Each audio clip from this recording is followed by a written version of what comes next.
Hello and welcome to a very special episode of The Partial Historians. It's Dr. Rad on her own here today, as in Dr. G's not here, but I'm very lucky to have a different co-host from the Empress of Rome podcast, Dr. Rhiannon Evans. Hello, I'm very pleased to be here and honoured to be a guest today. Oh, very exciting. I'm in Melbourne, so I'm on location with Dr. Rhiannon Evans in my hotel room. So we thought today that since it's a special edition, we would talk about something that often gets overlooked when we're talking about the Romans, and that's the people that the Romans came into contact with. Specifically, we're going to be looking at barbarians today. Now, barbarian is a word that we still use, and it still has certain connotations, but maybe we should go back and think about the original meaning of the word and the root of the word. Exactly. Well, it comes from the Latin word barbarous, which comes from the Greek word barbaros. Yes. And the Greeks seem to have originally used it in a fairly neutral way, we think, to mean people who don't speak Greek. But certainly by the time that I'm interested in, by the late Republic, it has much more sinister connotations of somebody who is sub-civilized. So a bit closer to the way we would use it. Yeah, absolutely. Yeah, because we can obviously use it in the sense of, barbaric ways or... Yeah, we use it as an insult and we use it to assert our own cultural superiority, and I think we get a lot of that from the Roman usage. So it's not exactly the same, and as we'll see, they can deploy it very specifically about certain peoples. Yes. But it does indicate that you've got some kind of hierarchy of civilization. Yeah, for the definitely. Romans and for us, I think. Yeah, absolutely. And we're probably mostly focusing on a particular group that this tends to be applied to, because the Romans obviously come into contact with a huge amount of people. You know, their empire is so huge. By the end of it, the peak, it spans such a wide area. So they come into contact with lots of people. They're used to, in some ways, a sort of multicultural, empire in that way. But the way that they look at themselves as being superior and using that sort of term, it crops up a lot in reference to certain types of people. It does, yeah. And I would say that the most common usage for the Greeks is with regard to Easterners, say the Persians. Right, yeah. Whereas for the Romans, it becomes more commonly used, and I have done the boring stats at some point, of the Northerners. So the Northern Barbarians, basically where I come from originally in Britain, were the ideal people to have that word applied to them. And there's kind of, you could work it through and look at Roman texts. There's a change. You can have cultural change. There's almost you can have upward movement, so that you can become less barbarous over time. Yeah. And some people always remain beyond the pale, quite literally. Yes. But some people get more and more integrated into the empire, more Romanized, and therefore seen as less barbarous. But the Northern Barbarians are where it's mostly at in the Roman period. Yeah, so we're talking about mostly people who we would say are either Gallic or Celtic, and people who are not Germans, as we were just talking about before we started recording, but people who are from the Germani tribes. Yeah, so Northern Europe, in modern terms, we think of France, Belgium, Germany, Austria, Switzerland, Czech Republic, places like that. Yeah. And I'm afraid I do have a bit of a bee in my bonnet about calling them Germani, just because you can't map it directly onto modern Germany. No, as we know within our lifetimes has shifted around a bit anyway. Yeah. But it includes bits of, as I was mentioning there, bits of Austria, bits of further east. So, and it's kind of a bit of a catch-all term anyway, Germani, which there are arguments about this, which I won't bore you with, but where the term comes from is a bit of a mystery. Yeah. But the first consistent usage of it, and some people think he sort of invented it, is by Julius Caesar, and it's just people east of the Rhine. Yeah, because this is such, one of the big issues we're dealing with, obviously, when we're talking about these sorts of people, is that there is just nothing really written from their point of view. It's a big problem. Yeah. And Caesar's the one who tells us that, for example, Gauls know how to write. Yes. So they're druids, they're kind of intellectual religious leaders, know how to write, but they don't do it. It's forbidden, it's nefas. So that their law, their knowledge has to be handed down orally to keep it contained. Right. And now Caesar might be slightly exoticizing or romanticizing, but it does indicate the problem that we've got, which is we don't have any of their written texts. If they did have any, they've been lost to us. Exactly. So we're always looking at them through a Roman lens, no matter what, whether we're looking at Julius Caesar or Tacitus or, anyone like that. We are, the only help we've got really is the archaeology. Exactly, yeah. Which often indicates things quite different to what people like Julius Caesar tell Absolutely. us. Well, yeah, it's only fairly, in academic terms, it's only fairly recently that we've probably started being a little less literal, perhaps, with some of the Roman written accounts that we get. And as you said, Caesar is so crucial, and he's the one that sort of sets up the division, isn't he, between, say, Gaul or like the Celts and the Germani, with the Rhine being a really important division. So earlier on, the Gauls, anyone who knows a bit about earlier Roman history, the Gauls kind of poured down into Italy in the early 4th century, and they probably actually were what were known later as Germanic peoples. Right. But they're just everyone north of Italy is Gauls, and in fact, northern Italy is Gallic. Absolutely, in that period. Yeah. Julius Caesar's the one who... And they caused a bit of chaos when they did that. yeah. They burned Rome and whatnot. But, so the Gauls are the great enemy in a way. Absolutely. And it's interesting that Caesar does this, or certainly encourages that division.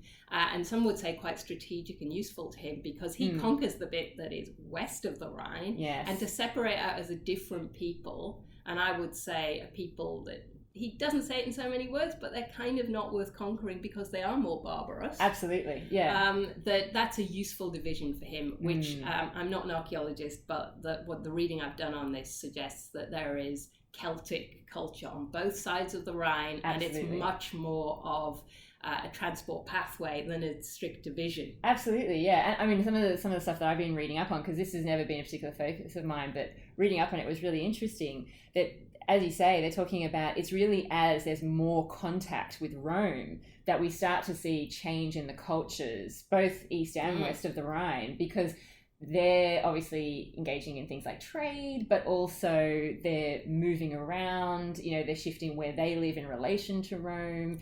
All of those sorts of things seem to have an impact on them and their civilizations. And it's actually quite, it's an interesting thought that whole, the transport that's going on, the transfer of culture and indeed of goods across the Rhine, because it's one of the reasons that Rome gets drawn into it, or portrays itself as drawn into it, and that is people moving west. So there are people from what Caesar calls Germania moving west into what he calls Gaul. Yes. And that means that there are people being shifted into the Roman province, what is modern Provence. Right, yeah. And so that gives him an excuse, if you like, if you want to be cynical about Caesar, to get involved in the personal business of those in modern France and Belgium. Yeah. So it is this movement that seems to have been going on for decades of peoples across the Rhine that allows the Romans to get involved. And I think that we've sort of, classicists are certainly guilty of this in the past. We've taken Caesar at his word, and we've sort of seen it from a very Romano-centric point of view. Yes. And it's like, nothing really exists before the Romans get involved in it, which is clearly not true. There were all kinds of cultural contacts going on before that. Yes. And it's not just a problem that Caesar has to solve. No. That's the way he portrays it. And it's interesting in itself that he portrays it like exactly. that. I suppose the thing is, and this is probably why what we should highlight, what you've probably been looking at in particular, why is Caesar even talking about these people? It's obviously a pretty big moment in his career, if we look at it from a Romano-centric point of view, because he's actually writing about his military campaigns there, and then he just sort of sometimes goes off on this tangent where he starts talking about the lifestyle of the people. But how much do you think he would have actually, how much do you think he would have a good insight into their day-to-day life? Well, he potentially had that particularly for the Gauls, he had that information at his fingertips. Yes. And he had people available to inform him, and he talks about them like that. And whether he makes these conversations, Roman historiography there's a long tradition of making up speeches, so maybe this is made up too. But right in Book 1 of the Gallic Wars, he has a conversation with an Aeduan guy called Diviciacus, right, who fills him in on what's going on. The Germani are a problem, and and he's actually the first one to call them barbarians in the whole of the notes on the Gallic War. Interesting. So it's a Gaul calling a German a barbarian, which is an interesting side note. So he had that that was available to him. And one of my favourite, this is quite funny, one of my favourite versions of the Gallic War is a comic strip version of just the first 20-odd chapters. Right. Which is technically the war against the Helvetii, who are Gauls. Yes. And right at the beginning, people may know, it's a very famous opening where Caesar says, all of Gaul is divided into 3 parts. Yeah. No one's actually ever heard of this before. He divides it up geographically in this way, and he talks about the different peoples and how the Belgic peoples are the toughest. Yes, which is interesting because they're the most northern, aren't they? And he specifically says they're the furthest away from us and from trade. Yes, which has a whole other connotation about the Romans soften people up. Absolutely, there's a kind of gender quality going on there that the Romans conquer and therefore make you softer.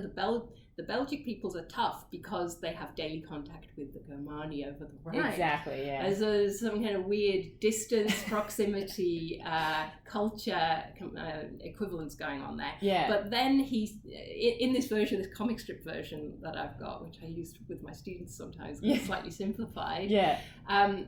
The comic strip has Caesar saying, "Bring me a Gaul to explain Gaul to me," and they put a map in front of him, and a guy who's clearly meant to be Druid because he's got long white hair and robes comes in with a stick and says, "All of Gaul is divided into 3 in Latin," and then he has to change the pronouns, and he has to say in our language rather than in their language, as it is in Caesar. But it's this great kind of, I mean, it's a modern invention, but it's kind of an insight into how Caesar might have got his information, and it's what he implies. Yes, absolutely. And of course, in this work, he's implying that he has mastery of knowledge. Yes. He's displaying to us at the very beginning with this geographical opening. And then he goes on, and there are editors, I think this is hilarious, it wouldn't happen anymore, but there are editors in the past who would like to have just got rid of the ethnographic excurses. Oh, really? Okay. Yeah, so if you look at old texts of Caesar, it will actually bracket, or there'll be in the apparatus at the bottom of the Latin, which is the notes that tell you what the editors think is going on. Some of them will just delete. They'll print it, but they'll say it should be deleted. Wow. So in book 6 of the Gallic Wars is a huge, I'm going to talk about the Gauls and the Germani at length. Yes. And some people just want to rip that out. Or I've seen translations that put it at the beginning, because this is the background. It is a bit of a weird, he is talking about his own escapades, and then all of a sudden he's just like, I'm going to now talk about this. Yeah, and there are various explanations that people have given for that Caesar's not actually winning at this point, so he wants to distract the reader from the fact that he doesn't actually get to do very much over the Rhine in Germania. Interesting. So let's just take your eye over here while I entertain you. He's there for quite a while, He's there for 8 years. Yeah, exactly, yeah. So I can understand how it's not always going to be great. Well, it ends up being 8 books. He only wrote 7 of them, and basically having that in book 6 seems a bit weird to us. It's not the way we would do it, I guess. No, we would have that as like an introduction, probably. If it were a student essay, you'd say, well, this is a bit out of place. Yeah. But if you think he was writing it year by year for each campaign, and suddenly he realizes that he needs to give us this framework to understand who these people are and why they are so tough. And Caesar's kind of the person who really ingrained, and not only is he the first one to really talk about the Germani as being in this space. Yes. But he starts off this tradition that not just the Gauls have nearly conquered Rome, so of course they're tough. But the Germani in particular are super they're all they're interested in is warfare. War all the way. Yeah. And they train for that only. Yeah. They're kind of, you shouldn't make these comparisons, but they're sort of a bit like the Spartans. Yeah. Lives well, that's exactly it. That's what's so different to them, I suppose, is to the Romans as they're set up to us, is that they don't farm, they hunt, they drink. Yeah, live with beer, of course, which is weird enough. Tacitus goes on about that at length. So that's the kind of stereotypes I suppose we get, isn't it? We tend to get 2 types of barbarians. We tend to get we tend to get this super tough warrior type who's physically what we would imagine in sort of, I suppose, an Asterix kind of context. You know, they're big, they're tough, they've got long hair, you know, and they don't wear much clothing because their bodies are used to the cold. Yeah, they put their babies into ice cold water exactly. to toughen them up, and which is just crazy. I mean, that would kill a baby. That can't have been true. Exactly. Yeah, exactly. Yeah. So we get this sort of super tough one who the Romans almost seem to have this sort of grudging respect for. But then the flip side of that is that they're simple. They're not civilized. Yeah. They don't have enough, you know, mental capacity to distinguish when people are maybe telling lies or, you know, trying to wheel and deal. And they also can be very unreliable, so they can lie themselves. But you're absolutely right that and agriculture is a big part of that. Of course. Exactly. They're not doing the agriculture, and the Germani are weird. Caesar has them doing all this weird stuff, and Tacitus picks up on that 250 years later. That their use of space is very strange because they just want to have empty space on their borders. Right. And they consider this a great honor to kind of devastate this whole region like this weird buffer zone. Yeah. Rather than for the Romans, they'd want to put people there as their buffer zone. Yes, of course. And they have this weirdly, some have read it as an almost communistic attitude towards land. Yes, right, yeah. So they're not very hierarchical. No. They can only hold it, depending on where they are, they can only hold it for a certain amount of time. Yeah. You know, they can't have it forever. Yeah. And it's not the same as commune or some kind of idealized communism because they do partition up the land. But Absolutely. They sort of swap it around. Yeah. Which is really weird for the Romans to hear, and I guess for us too. That because land is the basis of wealth for them and also honor and position. So why would you do this? Why would you be shifting around land voluntarily and not want to have a connection to it? Yes. And I read this a little bit as Caesar saying that they don't have a sense of history. They don't have that historical connection to the land, and that's why they're able to, which interests me because you don't really give these people a history, and that's why we don't know more about their history. Well, this is the interesting thing, isn't it? We can't be 100% sure, as we've highlighted, who we're talking about, because whilst people like Caesar, and as you said, a much later Tacitus writing about them, they do indicate that they're aware that there are different tribes. You know, they're not just all the Germani and they're all exactly the same, and they're not all Gauls and all exactly the same. They do show awareness that there are different tribes, but where those people originally came from is a bit of a mystery. I feel like even in Tacitus, he's like, look, I think they must have just been, you know, native to this area because they have nothing in common with anyone else. Yeah, they don't look like other people. No. And it's, of course, Tacitus's Germania has turned out to be a very dangerous book because of that, because he says they're racially pure. Yes. And he bases this on very spurious things from our point of view. Yeah. So one of the things which I think that the Nazis must have ignored is no one would want to go there. It's really horrible. It's got terrible weather. It's hard to get to. The land is not fertile. It's freezing cold.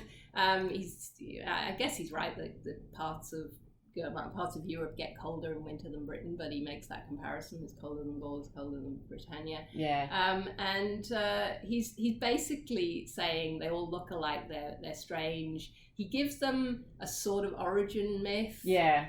But it's a weird one. Yeah. and it sort of looks like a traditional ethnographic. You know, they think they might be descended from a god, and then this man had 3 sons, and they went off. Which is the kind of thing we get a lot. Yeah. So it's you see that in people like Herodotus, and you see it elsewhere in people giving their origins. It's very folkloric.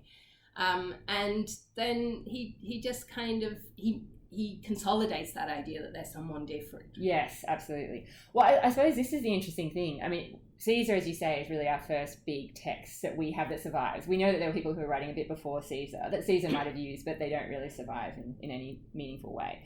And so through the passage of time between Caesar and Tacitus, which, as you say, is, you know, quite some time when you actually think about it, you know, about 150 years, there is progress in terms of the contact that we see between the people. So we have like the Emperor Claudius, you know, asking for, Gallic senators to be admitted, which is obviously a big thing. But again, they're Gallic. They're certainly not Germanic. They're certainly the really wild people. And that's controversial. I mean, Claudius Absolutely. makes this impassioned speech because senators are objecting to it. Yes. He gets his way. Yeah. And Tacitus turns it into this really... I actually saw it referenced recently. Oh, really?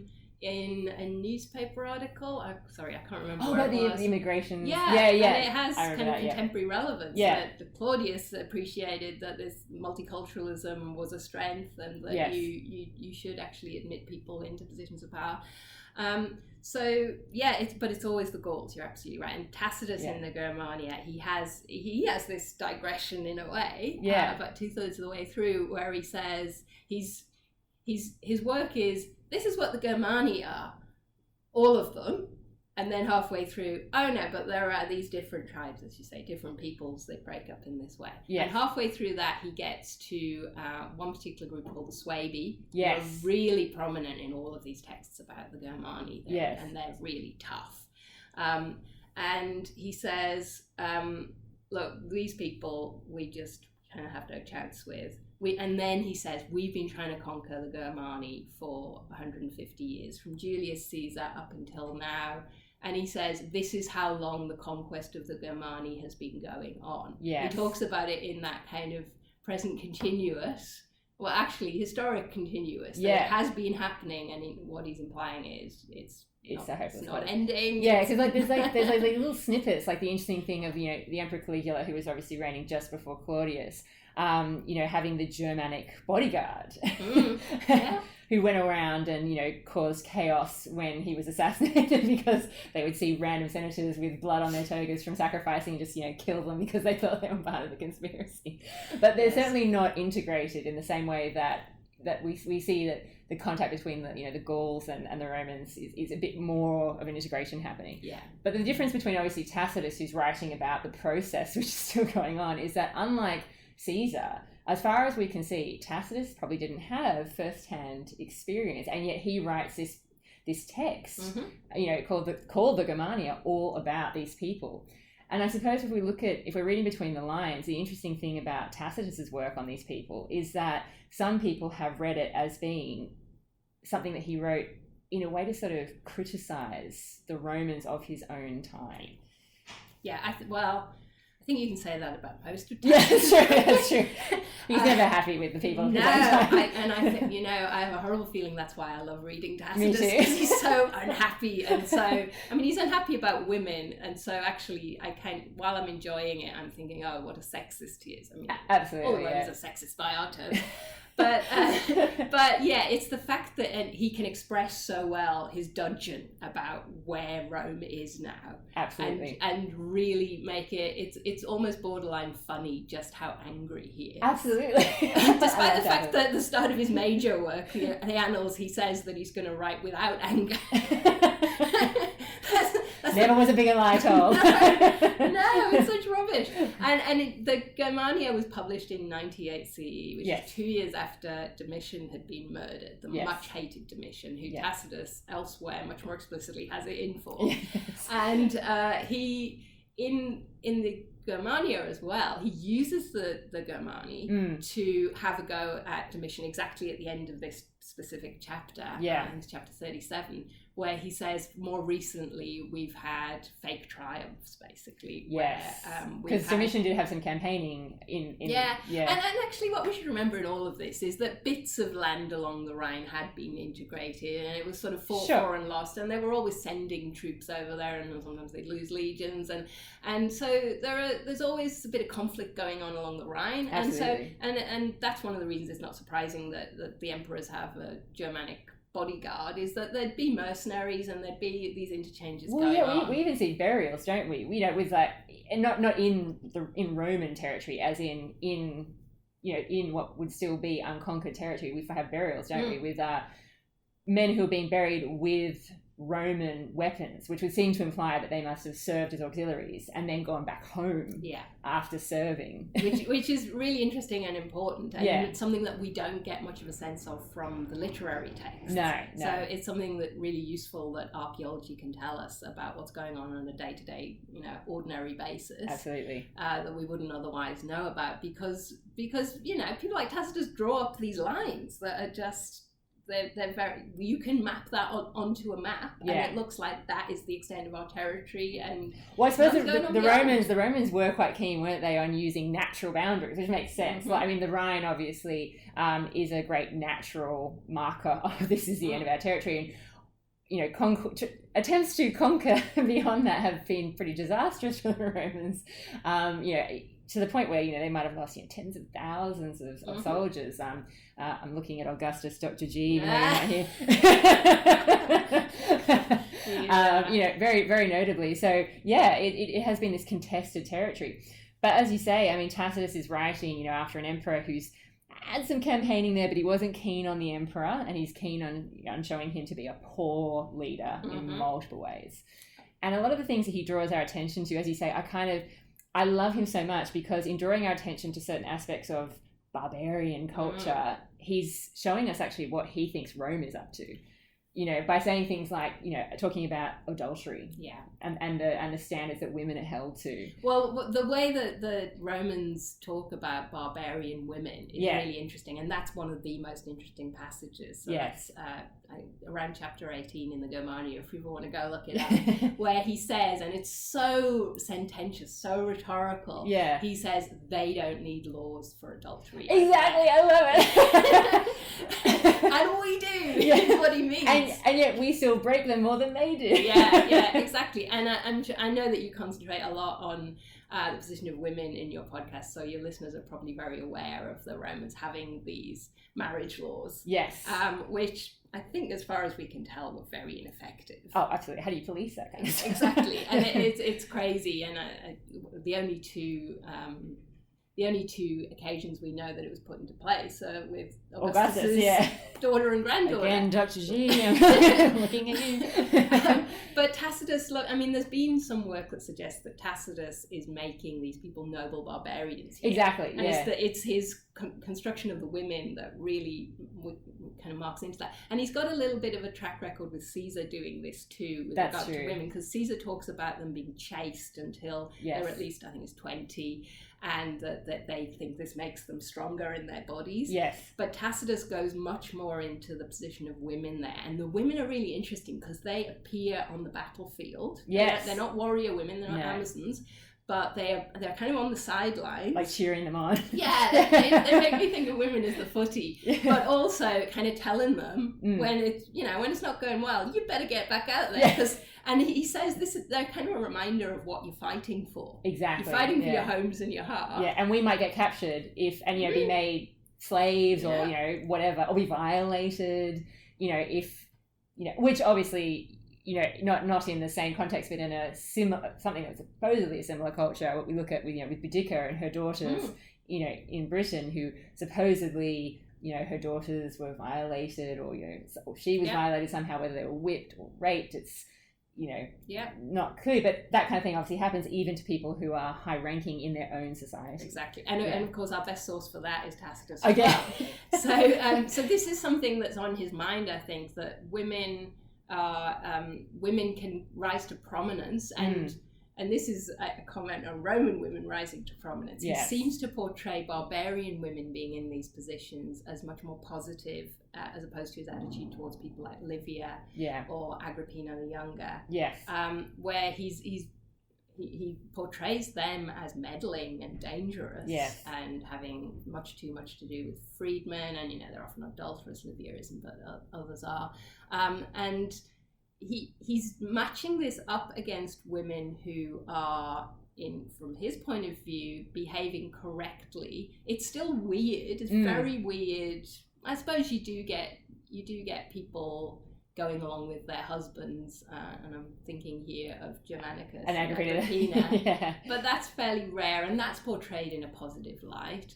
But having kind of the vast majority of women just appearing at the sidelines, absolutely, it would be a wrong context for the Romans. And it partly, I don't think you have to see this in one way, I guess. Partly it's a mirror of the way that the Germani for Tacitus engage in total war. Yes. The whole of their society is geared towards it. Absolutely. They do weird things like wearing their military garb when they go to the council or their... He says something about how they wear their arms like we wear our togas. Like it's like a mark of manhood and business. Yeah, exactly. Yeah. And you know, the Romans have very strict rules about where the military boundary is. I mean, they break them sometimes, but when they break them, they are breaking a rule. Yeah. Whereas for the Germani, for his readers, that would have seemed weird. Yes. They're wearing their battle dress in the wrong context, what should be a civic context. Yes. And similarly, they've got the women in a context where they shouldn't be. Yeah. But at the same time, it sort of has a positive outcome, and I think Tacitus's readers, especially because I think he's aiming at it at a particular senatorial, maybe equestrian readership. Yes. They think, well, you know, we've got women acting out of place for us. Yes. And look, it can work okay, but it's only amongst people who have different kinds of rules than we do. And there is, as you say, a line. It's not like the women are actually fighting or getting involved. Generally, I mean, apart from people like Boudica, which is slightly different, obviously, to the Germania because that's in Britain, but they're generally not overstepping the mark too much in terms of politics and stuff. They're still living quite traditional lives in terms of, you know, bearing strong military children, you know, bearing the tough race, and you know, doing the housework and that kind of stuff. And it does seem like, as there are throughout all of his works, this equation between they still have their freedom, and therefore they still have these sorts of really admirable qualities. You know, they still have their valor, they still have their pride, they're still tough, they're not, you know, sinking into this sort of degenerate lifestyle. Yeah, I mean, it's interesting that that is certainly going on. I'd agree with you, but I think that Tacitus also marks out this weird spectrum of Germania, and maybe that's what the second half of the Germania allows him to do. Yeah. So he's got peoples like the Chatti, who are super noble, kind of. I think he explicitly says they get close to being Romans. And then right at the end, and I really love this weirdness about that work. He doesn't really know what's going on. So he's up somewhere in the northeastern parts of, it's not clear where the geography is at this point. Yeah. But, you know, maybe up somewhere near Lithuania, Latvia, is that far out. Right. That he says, I'm not really sure what's happening here. I don't know whether you call these people Germani anymore. That's right. Right at the edges, I'm not even sure they're human anymore. Yeah, that's right. Yeah. And these people. And he's talking. He's like, I don't know how to classify them. They live in trees and they have no religion. They have nothing. They have no land. They don't. That's right. Like their children grew up in mud. They don't even have metal. They just have bone arrows. So I think that, and he says they've sort of come to this ultimate position where they neither hope nor fear for anything. Yeah. So that's sort of ultimate freedom, but ultimate freedom is kind of leaving civilization completely. Yeah, which is as you say, like that common thread that goes through from Caesar all the way through. And of course, Tacitus might have, we're pretty sure he lived under the Emperor Trajan, who of course had pretty notable context of people who would be classified as barbarians by Roman standards. But in different parts of the empire. But they're shown, most notably on Trajan's column and So this is the conquest of the Dacians in mostly modern Romania. Yeah. Which is, and Trajan's column is such a great, at least a Roman source for this. Yes. And it shows them, and we haven't really talked about material representations of these barbarians. True. And they're often very similar, and you can see them on Trajan's column, that they look different from Romans because they wear trousers. Yes. All right, so this is one way that the Romans identified barbarians. They had scraggly hair, beards. Real men wear skirts, guys. They do. And and that famously, this is one of the ways that they divided up Gaul. So they call one part of it Gallia Bracata, which means Gaul in trousers. Yeah. As opposed to Gallia Togata, which is the bit that's wearing togas because it's been Romanized. Yeah. So this is a real division for them. Yeah. And the barbarians on coins and in sculpture, and you'll see them sometimes on soldiers' tombstones. Yeah. So where a soldier is kind of showing that that's been his life as a Roman soldier, and absolutely. there'll be some conquered barbarian under him, very much like on the coinage. Yeah, yeah. And in other places you also see it sometimes in vases. that they want this physical difference to be very apparent. Yes. And sorry, I've sidelined you very No. much. This is exactly where I was going to go anyway. This is where I was going to journey into like the physical representation. Yeah. And of course, this for Trajan, it's really important because it's the first big extension of the Roman Empire in quite a long time. Yes. And he's crossed a boundary himself. He's gone over the Danube, which he portrays on Trajan's column as a river god that he's crossing over. Okay, so talking about Trajan's column, it kind of matches up a little bit, doesn't it, with this idea of them being very different, them being these sort of noble warriors, tough to conquer, but nonetheless the Romans are victorious. They are. Yeah. And Trajan's column is great for showing, if you've ever watched a documentary about the Romans and the military, they will show you a bit of Trajan's column as a visual. Yeah. And you and I will be sitting there saying, but you're talking about Caesar, it's the wrong period, or something like that. Because of course it is the most extensive visual resource that we have depicting the Romans on campaign. Yes. And it shows them being really organized. And you're clearly meant to contrast this with the barbarian rabble who just kind of run at them. Yeah. And so it's not only the way that they're clothed, it's also the Romans building a camp, the Romans in line to fight, the Romans being encouraged on by the emperor. Trajan appears on there so many times and he's taller than everyone else. Well, this is such a big thing for him, obviously, because it was people might not know this today because obviously it's, in the centre of Rome where people go to see things, but that was where he was going to. That's where he was buried. Which is weird because you're not meant to be buried within the city walls. No, so you have to get dispensation from. So it's so tied to him. Exactly, and it's in his forum, which was this very fancy kind of area of Rome that he built with just gorgeous foreign marbles everywhere. Yes, a huge forum. Yes, so it's making a mark on the city. Yeah, and making his stamp and showing the city what he's done via this relief sculpture on this column. Absolutely.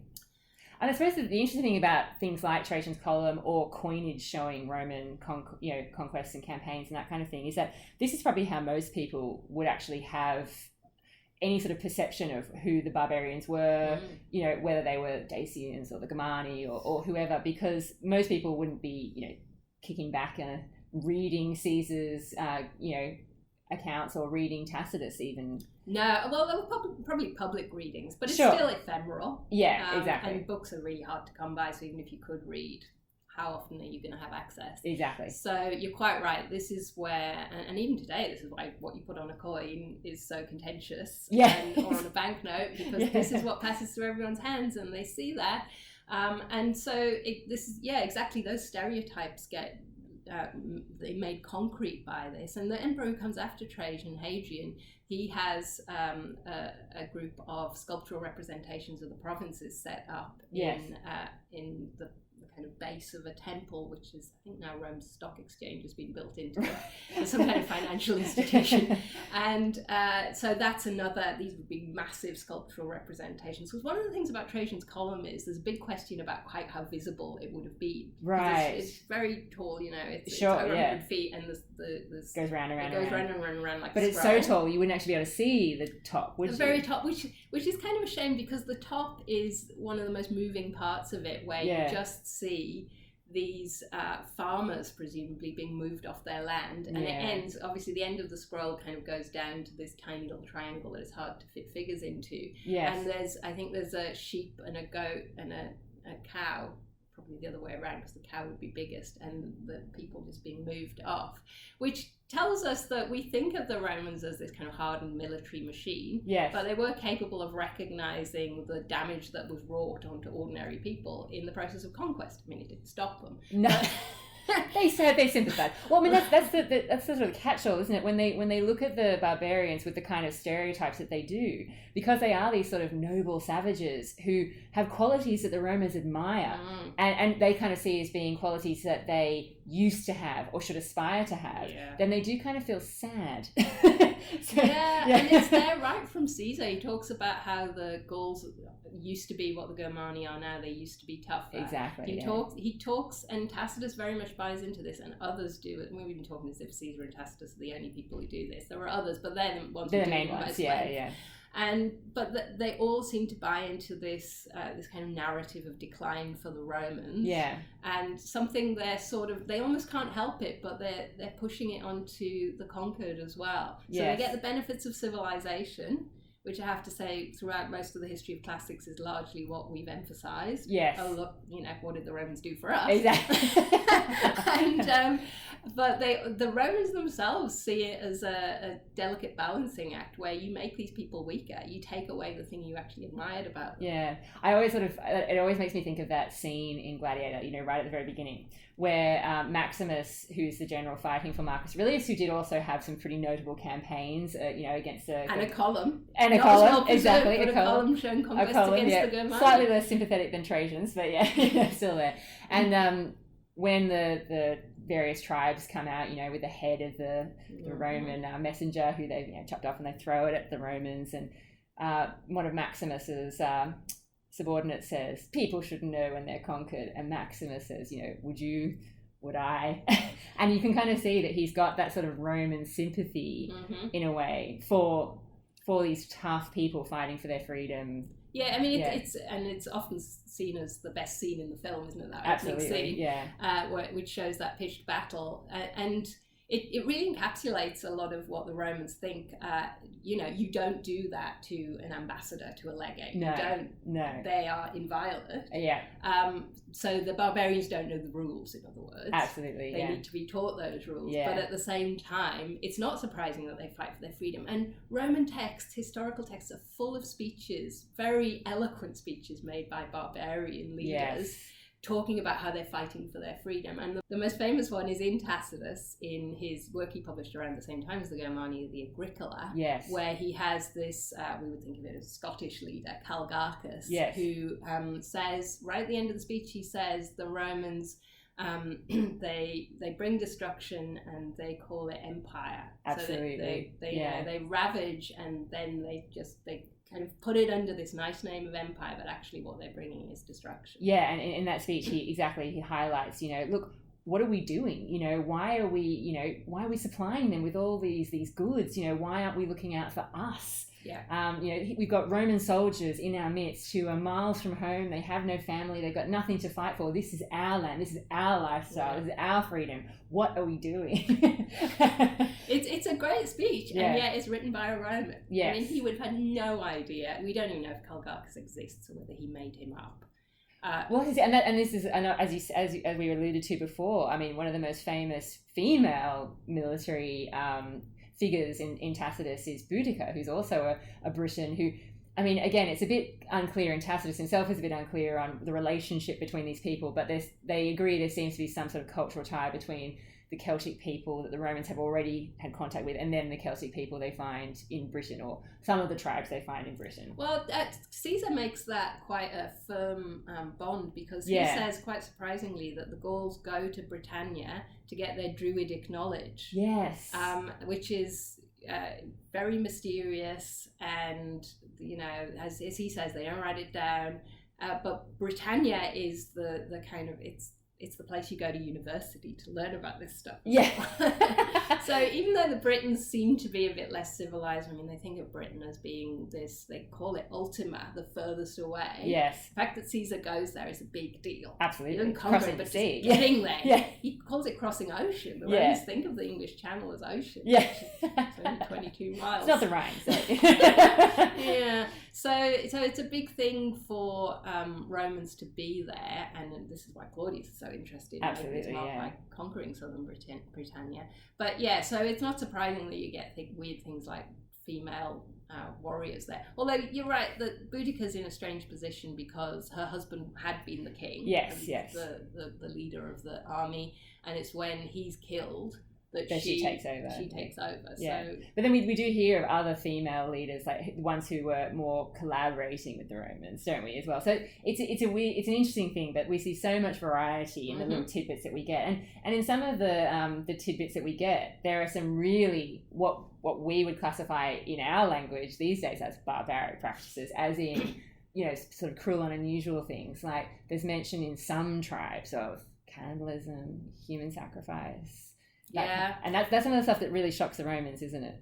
It does, although it has to be said that they may have a history of it themselves in ritual context. So it's another way in which, I mean, for the Romans, it's always way back in the past. Yes. I mean, it might be during the Punic Wars when the Carthaginians look like they're about to win. Yes. Something like that you have human sacrifice, not cannibalism. Yeah. But it's got to be dire consequences, and it's best if it's a few centuries ago. Yeah. Not now. We don't do that anymore. And it's certainly not a common practice. So this is a way in which the Romans set up a sort of a cultural development model. Yes. That they've developed kind of the furthest, and others are catching up, and some of them are still back in those weird practices. Yeah. And certainly cannibalism is always portrayed as taboo in all Greco-Roman sources. I mean, it's there in mythology a lot. Yes. And it's something that marks you out as beyond the pale. Yes.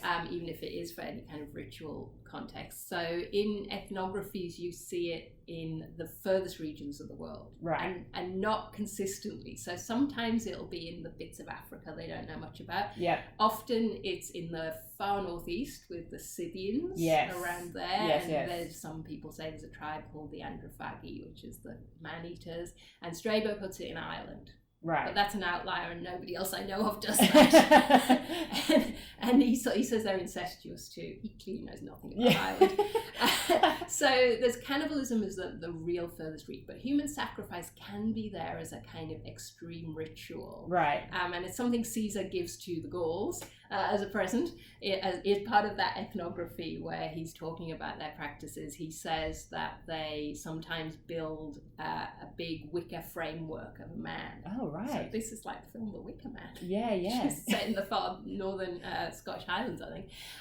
And he says they like to put criminals in. Yeah. Gods like criminals better. Yes. But if they don't have any to hand, then they'll just pick other people. Wow. And they burn it as a ritual to the gods. Interesting. So this, even though Caesar largely depicts the Gauls as more civilized than the Germani, they're getting towards us. Still, they've got this hangover of something that's completely unacceptable.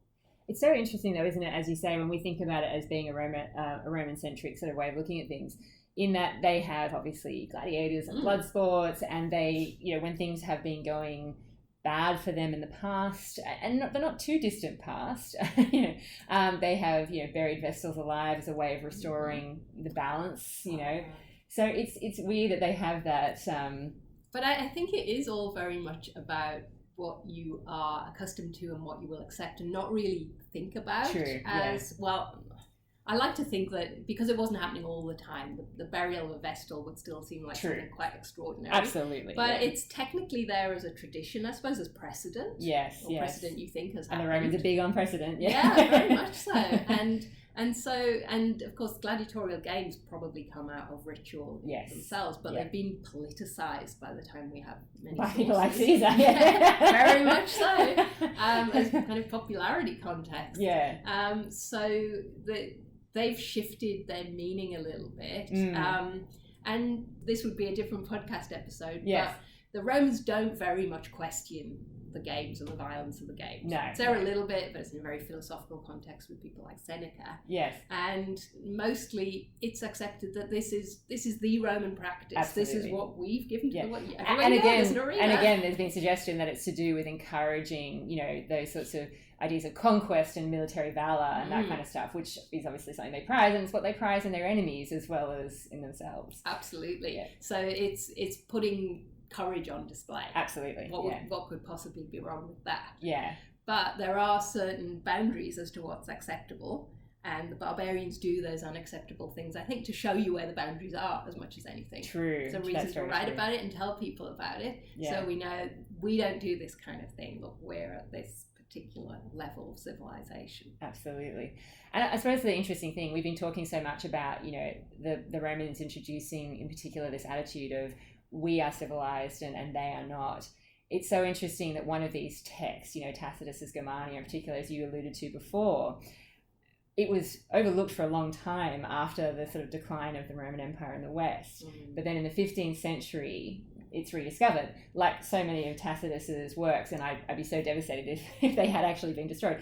Only like one copy seems to have survived through the centuries, but then this one copy of the Germania is picked up and gradually it becomes better known, and it starts to be associated with nationalistic movements in Germany, and it ends up becoming a really key text for the Nazis in particular. So it's really fascinating, this and they're looking at it in not in the sense that we are, in terms of, oh, the Germanic people were barbaric and had these barbaric ways. They're looking at as you alluded to before, these are people who are pure of race and very stoic, admirable lives, where they're not giving into luxuries and that kind of thing. But somebody asked me about this recently at a conference, which is because I had quoted a couple of the passages that are more negative, and they must have just occluded those. They don't take any notice of them. I mean, you can take huge swathes of it that talk about how tough the Germani but there are exactly. But there are those other passages where they're just lazy when they're not fighting. Exactly, which is not what the Nazis would have wanted to promote at all. Exactly what Tacitus says. He's like, it's hard to believe that people who are so active and so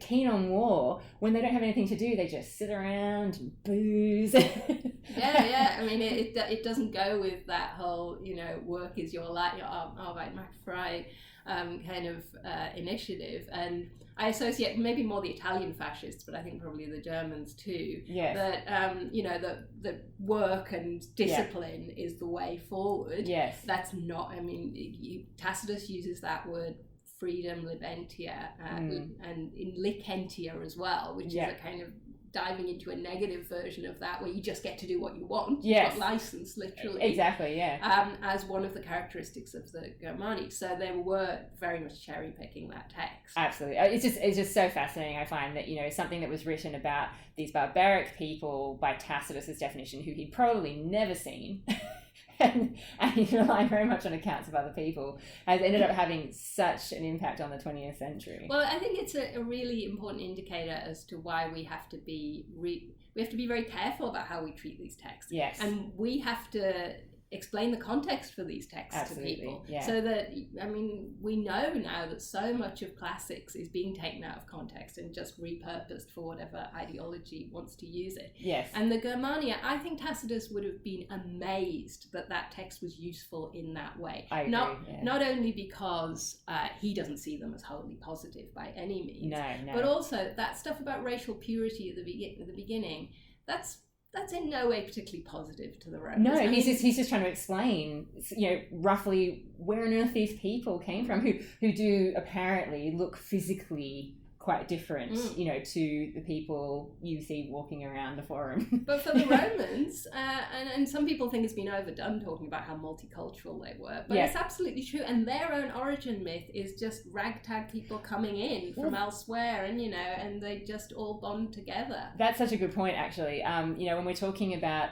in some other cultures, they picture themselves as, people being born from the ground, Yeah, exactly. And particularly when we're talking about, sort of Greek cultures and that sort of thing. But the Romans do have this origin myth where Romulus, basically like, well, this is where I'm going to set up the new city, and I just invite anyone to come along. And so you do get these ragtags of, runaways, criminals, like, probably some decent people do, but a real mix. Exactly. And of course the other origin myth that they have to incorporate into that is basically a foreign refugee. Yes. Who ends up in Italy, very much against his will if you take Virgil's version. Aeneas, from the losing side in the greatest war that's ever fought in mythology, arriving here and starting off the Roman people. And he's an immigrant, very much so. Absolutely. Nothing pure about the Romans. No, so it's so bizarre, as I say, like looking at these things. And I guess the real way, as you say, to understand it is to look at the text, the context, and then to also look at the archaeology, because it does give us such a different perspective. And when we do look at the text as a whole and not cherry pick, we can see that Caesar and Tacitus are more aware of these tribal differences, even though they might not understand them, to the depth that we would like. And I think that one of the one of the main things I'd say about these texts is they tell us so much more about the Romans than they do about the reality of these people. Absolutely. So you shouldn't go there to look, and people have in the past, and they've tried to be careful and match up archaeology in this text. Yes. And in some cases it can sort of work. Yes. But you have to be very careful about how you do that. Yes. Whereas it can tell us things like, this is what the Romans valued. This is how they distinguished themselves from other people. Absolutely. This is, in this particular time, useful to Tacitus because he's getting to go on about his grievances with the way the Senate is being treated, or the way this emperor has been utterly useless. Yeah. So you really need to think about his context, and this being his expression of what these barbarians were to the Romans and what it is to be a Roman. Yeah. So you kind of learn more about what it is to be a Roman, or they thought it was. Absolutely, yeah. Well, and that's just it. The barbarians are the other, just like women are. You know, they're not part of this very narrow group of people that are producing the texts that we now rely on to tell us about this whole world, which has vanished.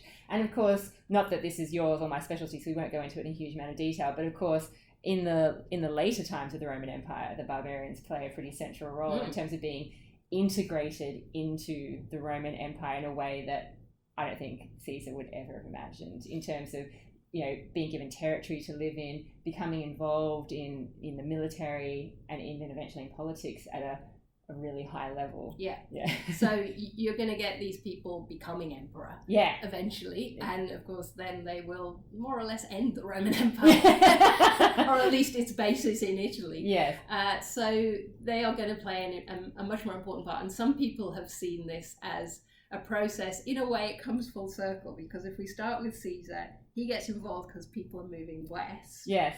And eventually it will be those same people that start to move west and south. Absolutely. It's part of this kind of centuries of migration. Yeah, because they're being pressed upon by other people who are moving. And so it's kind of like this knock-on effect of, you know, they need to move somewhere else because they're being pushed.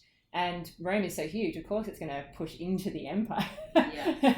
So it's kind of a 500-600 year process of the Germani winning in the end. Absolutely. I think Tacitus would have, or maybe not been that surprised. He does depict them as so tough. It does take them a couple hundred years to have much success with them. But this is one of the reasons, I suppose, that the Germans, in the 20th century, and the Brits for centuries, could see these texts as so significant for them, because they saw themselves as the successors. Yes. And with the Germans, you could say that that's in a very literal way. With the Brits, it's in terms of having a world empire. Absolutely. And that's, as you say, it is this discussion of empire, how we deal with people we've conquered. Mm-hmm. Yeah. But I think everyone should go out and read some of those magnificent speeches in Tacitus. Definitely. And think about how his speech by Claudius, saying this is a multicultural world, get used to it. Which we actually have the record of, don't we? We have a tablet which gives us the actual speech, and you can compare them. And Tacitus is not too far off the mark. He makes it better. Yeah. But some of the great speeches by the barbarian leaders are fantastic. Are just great to read, because they really speak to why people would fight the Roman Empire. Yes, absolutely. Well, thank you so much for coming and talking to me about Barbarians today. I really enjoyed it. I love talking about Barbarians. I'm glad we touched on cannibalism. We don't get enough of that in this podcast. Now, if people have enjoyed listening to this episode on Barbarians, I know that they would just love Rhiannon's regular podcast, The Emperors of Rome. Where can they find you, Rhiannon? You can just look up Emperors of Rome in your regular podcast search. And we're also on Facebook. We are at, you can look up latrobe.mediterranean studies for a more general introduction to what we do. We're also at podcast / Emperors of Rome, and we're on Facebook, Emperors of Rome Podcast. There is a Twitter handle, which is at Rome Podcast, and I'm at Dr. Rhiannon Evans. Awesome. Thank you so much.